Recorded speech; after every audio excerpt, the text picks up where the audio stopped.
अस्सलाम वालेकुम। सुबह से मैं एक बात सुनने को मुझे मिल रही है कि मेरी सुलह हो गई है उन लोगों के साथ, और कह रहे हैं कि मैं पाकिस्तान छोड़ के दुबई शिफ्ट हो गई हूँ। ऐसी बिल्कुल भी बात नहीं है। मैं इस टाइम लाहौर में ही हूँ और मैं डीआईजी पंजाब को रिक्वेस्ट करती हूँ कि वो मुझसे मिलें। और उनके नीचे के कुछ लोग मुझे सुलह का बोल रहे हैं और कुछ लोग मेरी सपोर्ट में मेरे साथ खड़े हुए हैं, और मैं चाहती हूँ कि मैं उनसे मिलूं और उनका जो फैसला होगा वो मुझे कहेंगे सुलह कर लो, मैं सुलह कर लूँगी।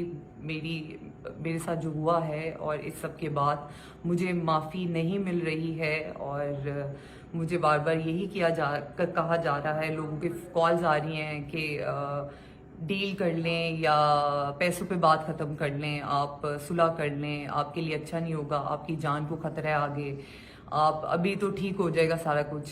लेकिन मेरे साथ मेरी बहन भी है और हम दोनों की जान को बहुत ज़्यादा ख़तरा है। साल बाद नहीं, 2 साल बाद नहीं, वो लोग कुछ करा देंगे, कोई केस में डाल देंगे। कुछ लोग कह रहे हैं कि आपको मरवा देंगे, लेकिन देखिए मर तो मैं वैसे ही गई हूँ, क्योंकि जो उन्होंने मेरे साथ किया है, मुझे पूरी दुनिया में बदनाम कर दिया है। ठीक है, मैं तो मरने के मुकाम में थी जो वो करके गए थे। और 2 दिन तो मैं कमरे से नहीं निकली। उन्होंने मेरी वीडियो लीक की, उसके बाद जैसे मुझे मैसेजेस आना शुरू कर दिए, मैंने अपना इंस्टाग्राम डिलीट कर दिया, फेसबुक डिलीट कर दिया।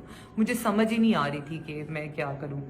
फिर मेरे कोई दोस्त हैं जानने वाले, उन्होंने मेरे जो लॉयर है उनका मुझे नंबर दिया। मैंने इनसे कांटेक्ट किया, और मैं इनका बहुत ज़्यादा शुक्रिया अदा करना चाहती हूँ कि इस टाइम तक कोई